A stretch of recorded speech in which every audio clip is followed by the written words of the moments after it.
Bismillahirrahmanirrahim.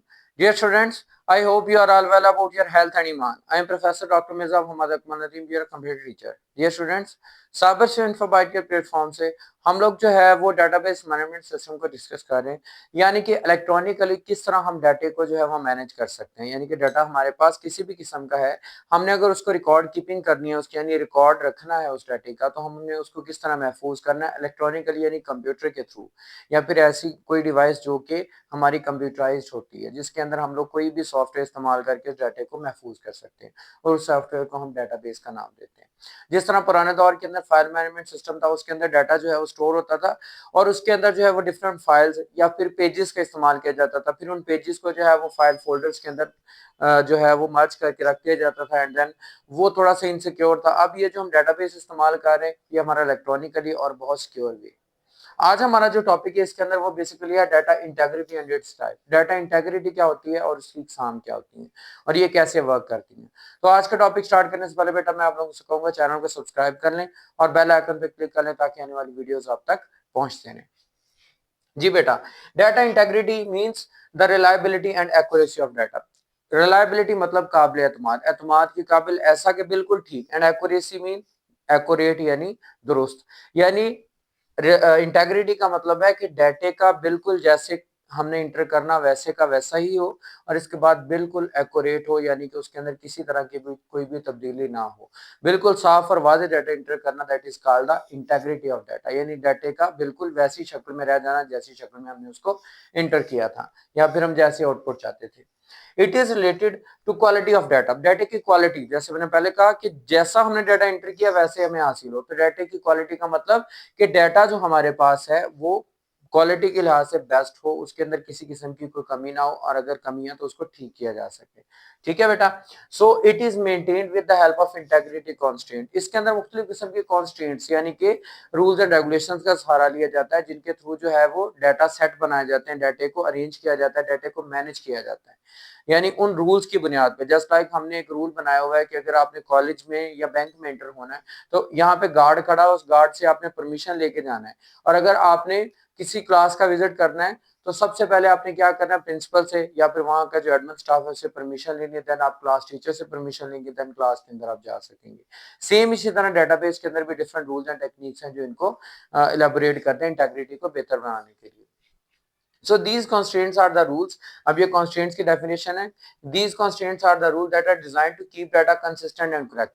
ये वो rules होते हैं जिसकी बुनियाद पे हम डाटे को consistent यानी जिस तरतीब से हमने इंटर किया वैसी तरतीब में रहे और correct जिस तरह की शक्ल में है वैसे का वैसा रहे, उसके अंदर किसी किस्म का जो है वो चेंज ना आए। That is called a data consistency, या फिर हम कह सकते हैं all the constants which integrate the data. बेटा इसके टाइप्स जो है वो बेसिकली दो है हमारे पास, एंटिटी इंटेग्रिटी और रेफरेंशियल इंटेग्रिटी। एंटिटी जैसे आपको पता है, एंटिटी वो चीज होती है, वो जगह होती है, वो नेम होता है, वो पर्सन होता है जिस पे हमने डाटाबेस, जिसको यानी जिसके लिए हम डाटाबेस को डिजाइन करते हैं। ठीक है। यानी डाटाबेस डिजाइन करने के लिए, लाइक हम लोग किसी कॉलेज का रिकॉर्ड एंटर करें तो कॉलेज उसके अंदर एंटिटी है। अगर हम लोग किसी स्टूडेंट का रिकॉर्ड एंटर करें that is called a student entity. और इसी तरह अगर हम लोग किसी एम्प्लॉयर का रिकॉर्ड एंटर करें तो एम्प्लॉयर एंटिटी है। सो एंटिटी इंटेग्रिटी का मतलब ये है, it state that any attribute of a primary key can not contain null value. आपको पता है कि हमने लास्ट वीडियोस के अंदर डिस्कस किया था कि हमारे पास जो भी टेबल होता है, लाइक दैट मैं यहाँ पे एक छोटा सा टेबल ड्रा करूंगा। हमारे पास एक टेबल है जिसके अंदर ये नंबर ऑफ कॉलम्स और रोज हैं। ठीक है। इसके अंदर हमारा आ जाता है आईडी, ये आ गया नेम, ये उसका फादर नेम आ गया। यहाँ पे इसके ऊपर हमने ये एक की जो लगाई हुई है इसको अंडरलाइन करते हैं हम लोग। अगर हम इसको पेपर पे जाहिर करें, वैसे की एट्रीब्यूट होता है, ये अंडरलाइन किया इसका मतलब इसके ऊपर प्राइमरी की है। प्राइमरी की का मतलब ये होता है कि ना तो इसके अंदर डाटा डुप्लीकेट हो सकता है, ना ही हम लोग इसके अंदर कोई खाली जगह जो है वो सेल छोड़ सकते हैं। यानी कि डाटा बिल्कुल कंसिस्टेंट एंड एक्यूरेट और डुप्लीकेट भी नहीं हो सकता और ना ही खाली सेल उसके अंदर रह सकता है। सो दैट्स मीन कि it state that any attribute of primary key का कोई भी attribute that contain can not contain null value, उसके अंदर नल वैल्यू कोई नहीं हो सकती। यानी कि उसके अंदर कोई भी किसी भी किस्म का जो है वो डाटा इंटर नहीं हो सकता, जो है वो डाटा हम लोग वो यानी उसको खाली नहीं छोड़ सकते, सेल के अंदर कोई ना कोई डाटा मौजूद होना चाहिए। It is because the primary key is used to uniquely identify record in a relation, क्योंकि किसी भी रिलेशन के अंदर जो है वो ये डाटा को जाहिर करने के लिए अलग से इस्तेमाल होता है। क्योंकि प्राइमरी की एट्रीब्यूट क्या होता है कि उसके अंदर हम लोग कोई भी वो यूनिकली आइडेंटिफाई करता है हर रिकॉर्ड को। लाइक हमने स्टूडेंट रोल नंबर रखा हुआ है किसी भी स्टूडेंट का, तो उसके अंदर जो रोल नंबर है एक क्लास के अंदर एक बच्चे को असाइन किया जा सकता है। जिस तरह बोर्ड एग्जाम्स के अंदर आपको जो आपको असाइन किया गया था रोल नंबर, वो पूरे बोर्ड सेक्टर के अंदर किसी और को असाइन नहीं किया गया था, तो वो यूनिकली आइडेंटिफाई था। आपकी आइडेंटिफिकेशन अलग, जिस तरह आपका CNA कार्ड जो है वो अलग नंबर होता है हर किसी का, सेम इसी तरह कॉन्टैक्ट नंबर सबका अलग होता है। अगर आप गाड़ी का नंबर देखें वो भी सबका अलग होता है। तो ये चीजें जो है वो हमारी प्राइमरी की में आ जाती है। सो इंटिटी इंटीग्रिटी का मतलब ये है कि प्राइमरी की एट्रीब्यूट के अंदर कोई भी जो है ना तो नल वैल्यू हो सकती है और ना ही उसके अंदर डुप्लीकेट हो सकती है, और ये क्योंकि ये यूनिकली आइडेंटिफाई करता है डाटा को। अब अटेन कैसे कर सकते हैं इंटिटी इंटीग्रिटी को, अटेन मीन कैसे हासिल कर सकते हैं, उसके अंदर कैसे ला सकते हैं। It can be attend bye specifying primary की इन रिलेशन, किसी भी रिलेशन के अंदर जो है वो किसी एट्रीब्यूट के ऊपर प्राइमरी की लगा के हम उसके अंदर जो है वो इंटिटी इंटीग्रिटी ला सकते हैं। ठीक है बेटा। उसके बाद दूसरी टाइप इसके रहती है रिफरेंशियल इंटीग्रिटी। रिफरेंशियल इंटीग्रिटी क्या वो चीज होती है? It state that if a foreign key exist in a relation, the foreign key value must match the primary key value of some tuple in its parent relation. कि अगर हमारे पास दो टेबल्स हैं, लाइक दैट मैं ये कह रहा हूं कि हमारे पास दो टेबल्स ये वाले, एक टेबल हमने ये बनाया, हमारे पास ये दो टेबल है बेटा, एक हमारे पास इसको हम क्या लेते हैं, हमारे पास T1 है, ठीक है, और ये हमारे पास टेबल 2। टेबल 1 के अंदर हमने स्टूडेंट का आईडी, नेम और फादर नेम, यानी कह सकते हैं हमारा ये टेबल जो है वो स्टूडेंट की इन्फॉर्मेशन है, और ये टेबल हमारे पास स्टूडेंट आईडी, उसके बाद उसके सब्जेक्ट, ऑब्टेन मार्क्स और परसेंटेज, ये कह सकते हैं उसका एकेडमिक रिकॉर्ड है। ठीक है, ये दो टेबल्स हैं।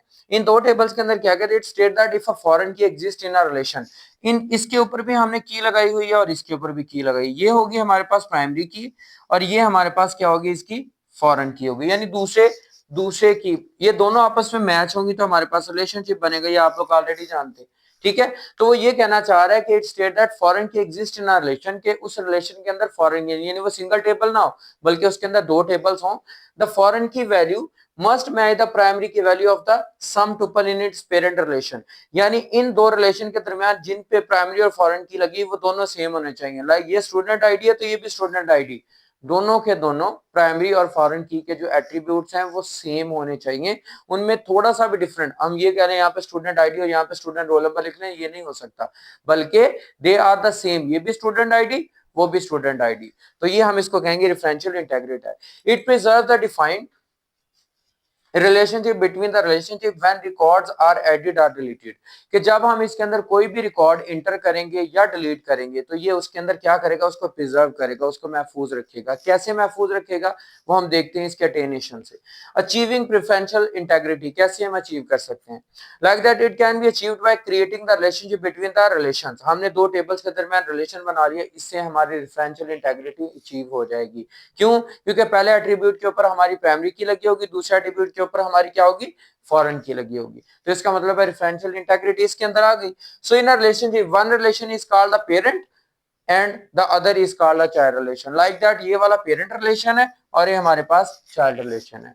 अब ये हमने ऊपर वर्ड पढ़ा, it preserve the defined relationship between the relation, in relation के दरमियान कैसे प्रिजर्वेशन करता है रिकॉर्ड्स की, लाइक दैट हम लोग जो है यहाँ पे पहली ये प्रॉपर्टी आ जाती है कि हम लोग कोई भी वैल्यू जो एंटर करेंगे फॉरेन की के अंदर of the child, that's mean that exist in the child relation, हमने कि पेरेंट के अंदर अगर हमारे पास रोल नंबर 1 मौजूद है तो हम लोग चाइल्ड के अंदर रोल नंबर 1 इंटर कर सकते हैं। ठीक हो गया, यानी कि प्राइमरी और सेकेंडरी की का ये है कि जो पेरेंट के अंदर वो सेम रिकॉर्ड होना चाहिए, फिर हम चाइल्ड के अंदर रख सकते हैं, ये फर्स्ट प्रॉपर्टी है। दूसरी प्रॉपर्टी इसकी ये आ सकती है कि अगर हम रिकॉर्ड डिलीट करना चाह रहे हैं तो रिकॉर्ड जो है वो कभी भी डिलीट नहीं हो सकता चाइल्ड में से अगर वो हमारा पेरेंट में मौजूद है। हम यही मास्टर फाइल कह सकते हैं, हमारे पास मास्टर रिकॉर्ड है, हम अगर इसमें से रिकॉर्ड डिलीट करना चाहेंगे वो हम नहीं डिलीट कर सकते तब तक जब तक हम इसमें से रिकॉर्ड डिलीट नहीं करेंगे। और इसके बाद बेटा तीसरी जो इसके अंदर प्रॉपर्टी आ जाती है कि हमारे पास जो primary key can not be changed in the parent relation to correspondent record exist in the child relation, कि हम लोग प्राइमरी की जो एट्रीब्यूट है वो चेंज नहीं कर सकते अगर इसके अंदर भी वो मौजूद है।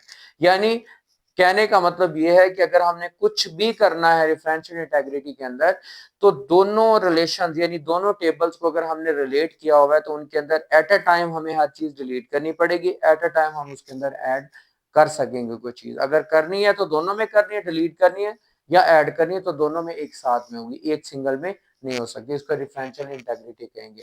क्योंकि लाइक दैट हमने इसमें इसका स्टूडेंट आईडी 2 चेंज कर दिया, इसमें नहीं किया तो इसका मतलब गड़बड़ होगी यहाँ पे। इसमें अगर चेंज कर दिया इसमें नहीं चेंज कर दिया, पहली बात तो हो गई नहीं, क्योंकि रेफरेंशियल इंटेग्रिटी के अंदर फॉरेन की में एट्रीब्यूट में चेंज होता ही नहीं जब तक प्राइमरी में नहीं करते। तो इसका मतलब है कि दोनों में रिकॉर्ड सही तरह से चलते रहेंगे, इस तरह हमारा डाटा जो है वो एक्यूरेट रहेगा। ठीक है बेटा, तो ये हमारी डाटा इंटेग्रिटी है और इसके टाइप्स हैं। उम्मीद करता हूं कि आपको इसकी अच्छी तरह समझ आ चुकी होगी। एज ए लॉन्ग क्वेश्चन इसको आपने प्रिपेयर करना है। फिर भी अगर इसके अंदर कोई कंफ्यूजन का मसला हो तो लाजमी तौर पे कमेंट बॉक्स में मुझे फीडबैक भी दें और अपने जो क्वेश्चन है वो भी लाजमी तौर पे पूछें। और बेटा अगर आपने चैनल को सब्सक्राइब नहीं किया तो लाजमी तौर पे चैनल को सब्सक्राइब कर लें और बेल आइकन पे क्लिक कर लें ताकि आने वाली वीडियोस आप तक पहुंचती रहें। और अगर आपको वीडियो पसंद आई हो तो इसको लाजमी तौर पे लाइक करें। ठीक है बेटा, और ये जो इल्म फैलाना दूसरों तक, ये बहुत बड़ी नेमत है। जितना ज्यादा आप इल्म फैलाते हो अल्लाह ताला आपके भी इल्म में उतना ज्यादा इजाफा फरमाता है। तो जिस तरह मैं आप लोगों तक ये चीजें पहुंचा रहा हूँ, आप भी इन चीजों को जो है वो लाजमी तौर पे दूसरे अपने दोस्तों के साथ पहुंचाएं ताकि वो भी इससे फायदा हासिल कर सकें। तो मिलते हैं बेटा इंशाल्लाह नेक्स्ट वीडियो के अंदर। अपना बहुत ज्यादा ख्याल रखिएगा, दुआ में याद रखिएगा। जज़ाकल्लाह।